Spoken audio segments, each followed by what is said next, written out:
Russell Westbrook is an unrestricted free agent this offseason. And with his really good performance in the playoffs, will the Clippers bring him back? Should they bring him back? I think they should. And in this episode, I'm going to give you 3 reasons why on today's Locked On Clippers. You are Locked On Clippers, your daily Los Angeles Clippers podcast. Part of the Locked On Podcast Network, your team every day.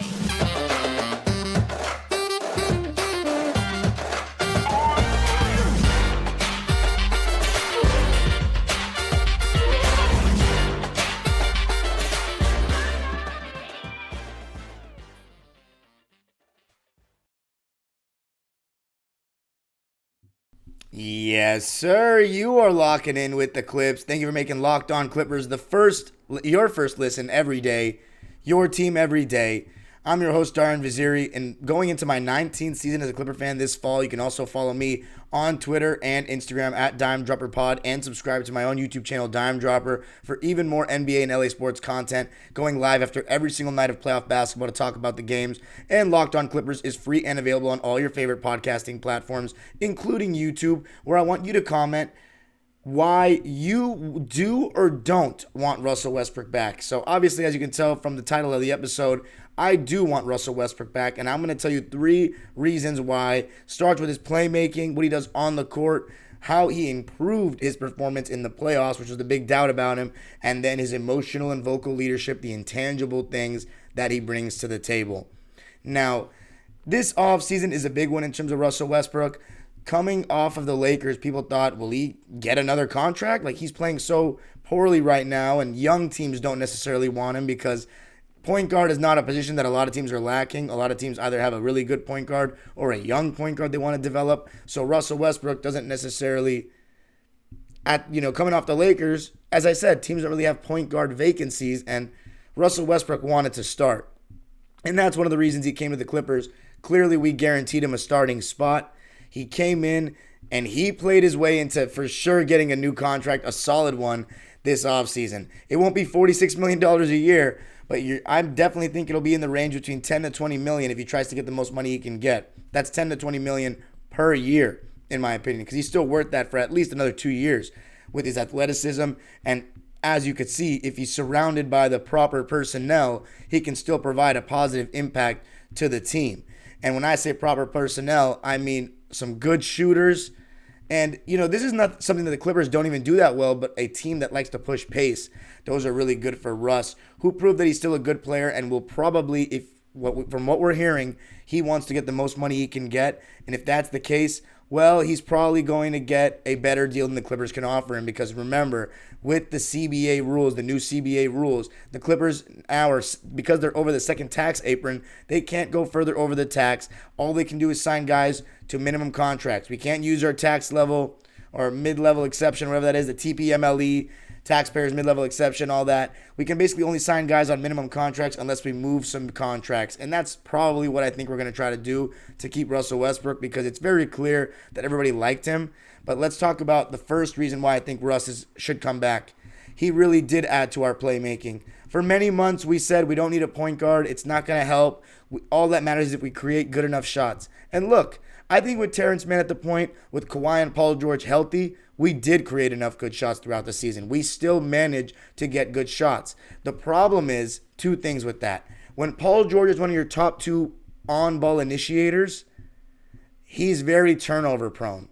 Very turnover prone. It's not just the turnovers, because you can say that about Russ. It's the timeliness of them. Now, you might be saying, that's so hypocritical, because Russell Westbrook is known, one of his biggest knocks is that he has really timely turnovers. The difference is, for all those turnovers, he's still having 3 or 4 fantastic passes to go along with it. He's a true point guard that can pass the ball. As I always say, he's the second best passer we've had, or should I say the best passer we've had since Chris Paul. But I want to give an honorable mention to one Milos Teodosic in the 2017-18 season. But besides Chris Paul, for a starting point guard that we've had, consistent starting point guard, he's the best passer we've had. He reminded me, and you really get to see it when you watch him every night on your team, how great of a passer Russell Westbrook is. The pace that he puts on his passes to fizz it in with a small window before the defense can react. His constant look-aheads, trying to dump it down to Zubats. The passes to Paul George and Kawhi coming off screens right in their shot pocket so they can go up for the shot within a second. Doesn't have to adjust, which with Terrence Mann, with Kawhi Leonard, with Paul George at the controls, sometimes you see their passes aren't as crisp. And then the ultimate sign of a great passer to me, when I'm watching the game on TV with that beautiful broadcast view and they're still making passes that I'm not even seeing. So that's the beauty of Russell Westbrook, his passing, and of course, the main reason we brought him in. How does he create most of his passes? Downhill dribble penetration. One of my biggest concerns was if they're going to keep sagging off of Russ, is he going to be able to get by his guy and get to the rim? And for the most part, he could. And he did a good job off the ball, which was really what I was shocked at. And one of my biggest knocks of him with the Lakers is he wasn't really moving off the ball, but he found a way to attack the offensive glass when he was left open and also cut to the basket at times and be a screener more than he was with the Lakers. But overall, his ability to add some athleticism, some rim pressure was huge for the Clippers. Somebody that can get 2 feet in the paint. And look, the fact that he's 33 years old, oldest player on the team, and he's besides Nico Batum, of course, and he's the most athletic, basically, either him or Terrence Mann, really, it just shows how much we needed that. And his work on the glass, is spectacular as well, but it's mainly his playmaking. I underestimated, and I've said this many times in the podcast, I underestimated what having a great passer did for the team, because we didn't have a great passer. We had good passers at best. But Paul George, he said it best. The main problem, besides his turnovers that I was going to mention, was that he doesn't want to handle the ball so much. He wanted Westbrook to take the ball out of his hands. He says, I'm fine with it, but I don't prefer it. Basically means he doesn't like it. So Kawhi Leonard and Paul George, it's not just Paul George. Kawhi Leonard has been very vocal behind the scenes from everything we've heard that he wanted a point guard as well. And Ty Lue is the point guard whisperer. He wants a point guard. He's admitted it many times. He likes having that. And Russell Westbrook is a true floor general. Is he perfect? No. But did he add to our playmaking and make our offense better? Unequivocally, in my opinion, the answer is yes. And what I also love is that when he didn't have it going, he was okay with just relaxing. But his playmaking and his downhill rim pressure are the first reason I would like him back. But coming up, the biggest thing about Russ was, okay, he can be fine in the regular season. What's he going to do in the playoffs? Well, he did something all right. Going to be talking about that coming up. Before I do that, I got to tell you about America's #1 sportsbook, and that's FanDuel. Right now, new customers can get a no-sweat first bet up to $2,500. That's $2,500 back in bonus bets if your first bet on FanDuel doesn't win. The NBA Finals right now, I would place your bets on the Denver Nuggets. It just feels too good to be true for them, and they just look like the better team. It feels meant to be. There's no better place to do all that and bet on all the playoff action. It could be the Stanley Cup Finals as well. You have to do that all on FanDuel, America's #1 sportsbook. Just visit FanDuel.com/lockedon and get a no-sweat first bet up to $2,500. That's FanDuel.com/lockedon. FanDuel, the official sports betting partner of the NBA. All right. So let's talk about the playoffs, right?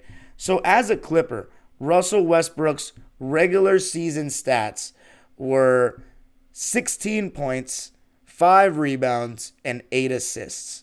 So not bad. A little bit of everything in there. 49% from the field and 36 from 3, though. You'll absolutely take that. But in the playoffs, he took his game to another level. And it took until Game 5 for him to have a bad game. But in Game 1, and this hurt his field goal percentage, he only shot 41% in that first round series, but he shot 36% from 3. So that's, really good for Russ. You'll take that all day. But 41% from the field, a lot of that was skewed by Game 1, where he was 3 for 19, but he did every single other thing that you needed for the Clippers to win that game. And in Games 3 and 4, he was just electric, making threes, scoring at a rate where I was just in awe a lot of the time. I really was in awe. He was attacking the basket. He was posting up, and that's one thing I really like about him as well, that he has the ability to post up. That gets him 2 feet in the paint.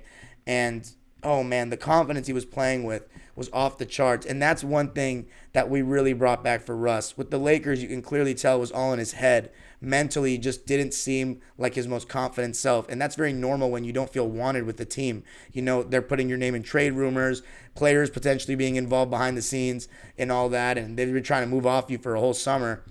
That doesn't feel very good. And you start to see Russell Westbrook kind of act out of character. And then with us, he was this ray of sunshine with the media, with the players. Nobody said a bad word about him. I mean, it was just amazing. And the way he played in the playoffs without Kawhi Leonard and Paul George. Now, some might say he only played that well because they didn't play. But to that, I say we were 1-1 with Kawhi Leonard with the home court advantage coming back to LA. And we wouldn't have been there without Russell Westbrook's amazing defensive performance in Game 1. I mean, this guy, one of his biggest knocks in the regular season, and I went to this route as well, because in my opinion it was true, was that his defense in the regular season was inconsistent. Some nights he would be electric, working really hard, showing off his athleticism. His help defense would be good, and his pursuit of the ball, getting over screens would be good. Then other times he'd be lost off the ball. He wouldn't be bending down and even getting in his stance, fighting over any screens, and he just wasn't really communicating. But in the playoffs, he was locked in every single game on that end of the floor, and he guarded Kevin Durant. He took the challenge of guarding what we believe to be their best player heading into the series, and he is so incredible. I think he might be the best against Kevin Durant at timing those blocks from behind in the rear view, getting over screens. And Russ, I mean, the amount of those that he had was just incredible. And then that block and knock off the leg of Devin Booker at the end of Game 1 after a couple huge offensive rebounds and then clutch free throws. I mean, that was one of his most unique playoff games to me. And trust me, for all the reputation that Westbrook has of being a playoff choker or whatever, he's had some amazing playoff games. And that was one of those underrated ones for him, in my opinion. But in the series, 24 points, 6 rebounds. 24 points, 8 rebounds, and 7 assists. I mean, 24, 6, and 7. I'll take that. 24, 6, and 8. I'll take that all day long. I mean, the fact that he had his best playoff series since 2017, that shows me that in his role, I think that Russell Westbrook, he might be okay in the playoffs. And I think the main thing that makes me confident about it is that Ty Lue was willing to go away from him when he wasn't playing well, and he didn't make a fuss. He didn't cause a ruckus. He just, trudged on, and he was very supportive of his teammates when he was on the bench in those situations. And that's the ultimate sign of a great teammate, and that's the one thing that we said, I don't know if Russ would be okay with doing because he's Russell Westbrook at the end of the day, but he showed that he just wanted to show everybody that he could still help a team win, and that what everybody was saying about him with the Lakers, he was a vampire sucking the life out of the place, all that stuff was over the top. But some might say he was just doing it because he was playing for another contract, possibly his last one. And there's definitely an element to that as well, that he got humbled and he still wants to prove to everybody that he's still a team player. Not saying he was never not a team player, but just that, everybody's saying he had a lack of sacrifice with the Lakers and he couldn't really accept that he had to come off the bench and all this stuff and didn't take accountability and all that. But he was the total opposite over here with us. So, yeah, one of my biggest reasons why I want to keep Russell Westbrook, besides the downhill rim pressure and his playmaking, is that he played better in the playoffs. So that was my one test for him. If he played better in the playoffs, I have no problem with him. That's all that matters to me. Regular season is one thing, but if you play better when the lights get brighter, then I'm okay with it. And some might say, dude, you guys still lost 4-1. Not like his stats meant anything in the end. Well, him beating Devin Booker and Kevin Durant as the best player on his team in 2023 with a roster that's paying two guys a total of $100 million that aren't playing, that is not, like, you're asking too much of the guy. So he did his best. And I would love to have him back based on not just his playmaking, but the way he played better in the playoffs. He deserves another chance to play in the playoffs with Kawhi Leonard and Paul George. But coming up, going to be talking about the last thing, and in my opinion, the thing the Clippers lacked even more than their downhill rim pressure. Going to be talking about that coming up. All right, so the final thing that I think the Clippers missed ever since they let go of Patrick Beverley was that vocal and emotional leader. And that's what Russell Westbrook is to a T.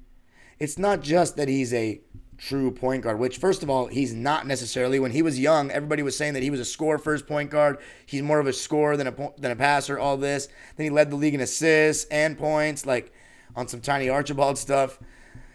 So, I mean, again, the point guard position has changed. I'm not getting into that whole conversation, but the point is this. Russell Westbrook, besides all that, what he really brought was that true vocal leadership. Kawhi Leonard is a more quiet guy, a stoic leader, a lead by example guy. Paul George I think he's a leader, but he's not the most confident player in the world. So, like, how can you follow a guy that doesn't even know who he's going to be on most nights, like on every single night, It's a different version of Paul George so many times, or so often. Russell Westbrook is a true leader of men in the sense that he's a communicator. He's going to uplift guys. And, I don't remember who it was. I don't know if it was Enes Kanter or it wasn't Enes Kanter. I forget who it was. But somebody was talking about how he's genuinely interested in everybody's life. That's a true teammate, a real guy. And that's one thing I've noticed about Russ, similarly to how Patrick Beverley is. He has a very us versus the world mentality. And Russell Westbrook, when he's with a roster, he goes all in with that roster.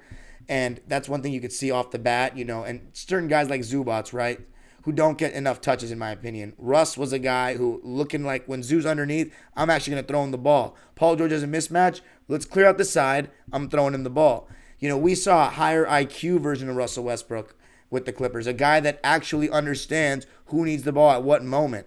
That's something that we've really lacked in this 2-1-3 era, even with Patrick Beverley. So that's one thing. And also, this team lacked heart. There's no other way to say it. We lacked heart without Pat Bev. Too many games where we got blown out and no one seems to give a damn. No one seems to show any emotion when we're losing. Russell Westbrook, he's an emotional player, and I love that about him because it's relatable for me. I love that he roars to the crowd. I love that he runs to the baseline and claps to the fans before the game and stares at everybody. I love that. He makes the fans feel important. And when he adds that kind of fire to a game, it's contagious. It really is. I just felt the sense that we were playing with more life when he came here. I felt as though we were playing with more, I think the fans were having more fun. But as I said, more life, more energy. I feel like the games mattered more. And you need guys like that. I don't think you can just win a championship without any emotional or vocal leaders like that. I mean, I get it, Nico Batum, but come on, he's a bench player. You need a guy that's going to go out there and be a connector, so to speak, and from a vocal perspective. And I think Russell Westbrook is that guy. And I think we need that guy whether Russell Westbrook remains with the Clippers or not. I don't like the Kawhi Leonard-Paul George duo as leaders. I don't think either of them embrace leadership enough. Kawhi Leonard, he leads on the basketball court. And I don't think he's the most quiet guy on the court. I can hear him talking on defense. But you need an emotional leader. Every single team kind of had that to me. Even the Spurs in the past. Tim Duncan, by the way, talks more than people give him credit for. But Manu, you know what I'm saying? He's a guy that's a talkative guy, and for Argentina, he did it. You know what I'm saying? Draymond Green for the Warriors. For the Raptors, Kyle Lowry. For the Bucks, Giannis talks, but they also have Brook Lopez. They have Drew Holiday. They have talkative guys. The Clippers, it just before Russ and after Pat Bev, it just felt like we didn't have enough of that leadership personalities, guys that are going to embrace that role. And I think that's huge. And I think Russ really does help us with that. And, you want guys like that on your team that are going to be all out for and looking to make everyone else taken care of, have everyone else taken care of before himself. I think with the Clippers, Russ did that. So his playmaking and his downhill rim pressure and his passing, we really need. I love the way he played in the playoffs. That makes me want to have him back and have the confidence to say, yes, I want him back because in the playoffs, I trust him, which I didn't necessarily when we got him. And then the emotional and vocal leadership that we lacked. I'm big on that stuff. People think, what does that even mean? You haven't played sports then if that's what you think. It does matter. And you do need it on championship teams. And we didn't have that. Because Kawhi Leonard and Paul George, who some of you guys are just fans of, not fans of the Clippers, only fans of them, you'll never agree with me on that because you're too obsessed with that. I'm a team fan. I'm not going to sugarcoat anything. We needed a vocal leader. Paul George and Kawhi Leonard, they're not talkative enough for me. They're too cool for school. I want a guy that's going to wear his heart on his sleeve, and that's Russell Westbrook. But let me know what you thought. What do you think of the reasons I listed? Do you want Russell Westbrook back, and why or why not? You can follow me on Twitter and Instagram at DimeDropperPod. Subscribe to my own YouTube channel, Dime Dropper, for even more Clipper and LA sports content. And of course, you've got to subscribe to Locked On Clippers. On the next episode, I'm going to be talking about, I'm not 100% sure if I will, but I think I will, on if Terrence Mann improved this past season. So make sure you tune into that. As I said, you can always leave a 5-star review on Apple Podcasts. That'd be much appreciated. But of course, make sure you subscribe to the YouTube channel. Let's get to 3,000 subscribers. And make sure you comment on the pin question of what you thought of Russell Westbrook this season. If you want him back, why or why not? The age-old proverb continues. And by the way, did you like my new background, YouTube people? Come on. I think we look pretty professional now. But the age-old proverb continues. Go Clippers.